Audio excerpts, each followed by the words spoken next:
এটা হলো একটা চার্জার। তো এটা দিয়ে চাইলে আপনারা খুব ইজিলি 3.7 ভোল্টের যে ব্যাটারিগুলো আছে সেগুলো চার্জ করতে পারেন। তো আপনারা অনেকেই আছেন যে 3.7 ভোল্ট বা এরকম ব্যাটারিগুলো আপনাদের কাছে থাকে, কিন্তু চার্জিংয়ের অভাবে এগুলো কিন্তু নষ্ট হয়ে যায়। তো চলুন আজকে আমি আপনাদের দেখাবো কিভাবে আপনারা এটা চার্জ করবেন। তো সেটা চার্জ করার জন্য সর্বপ্রথম আপনারা এরকম একটা চার্জার কিনে নেবেন অনলাইন বা অফলাইন থেকে।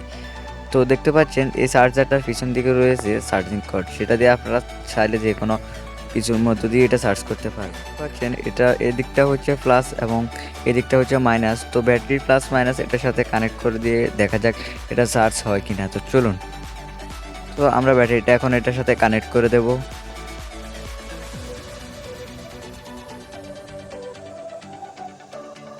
সো গাইস, কানেক্ট করার সাথে দেখতে পাচ্ছেন এখানে কিন্তু একটা এলইডি শো হচ্ছে। এটা হচ্ছে যে সিগন্যাল এলইডি, এখানে কিন্তু এটা কানেক্ট দেখাচ্ছে। তো চলুন এটা আমরা এবার কারেন্টের সাথে লাগিয়ে দেখি যে এটা সত্যি সত্যি চার্জ হয় বা কতক্ষণ লাগে এটা চার্জ হতে। তো দেখতে পাচ্ছেন আমরা এটা কিন্তু এখন কারেন্টের বোর্ডের সাথে কানেক্ট করে দিয়েছি এবং আমরা এখন সুইচটা দিয়ে দেবো যে এটা হচ্ছে কিনা দেখি। সো গাইস, দেখতে পাচ্ছেন এটা কিন্তু লাল এলইডি শো হচ্ছে, তো এর মানে হচ্ছে চার্জ হচ্ছে। তো কতক্ষণ লাগে সেটা আমরা জানি না, তো কিছুক্ষণ পর দেখা হচ্ছে, দেখি কতক্ষণ লাগে এটা চার্জ হতে। 10 hours later. সো গাইস, এটা চার্জ হতে মোটামুটি 30 মিনিটের মতো সময় লাগে।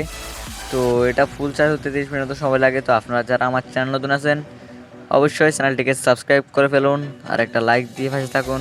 তো এরকম আরও এক্সপেরিমেন্টের ভিডিও পেতে অবশ্যই চ্যানেলটিকে সাবস্ক্রাইব করে একটা লাইক দিয়ে পাশে থাকুন। তো আজকের জন্য ভিডিও এখানেই সমাপ্ত।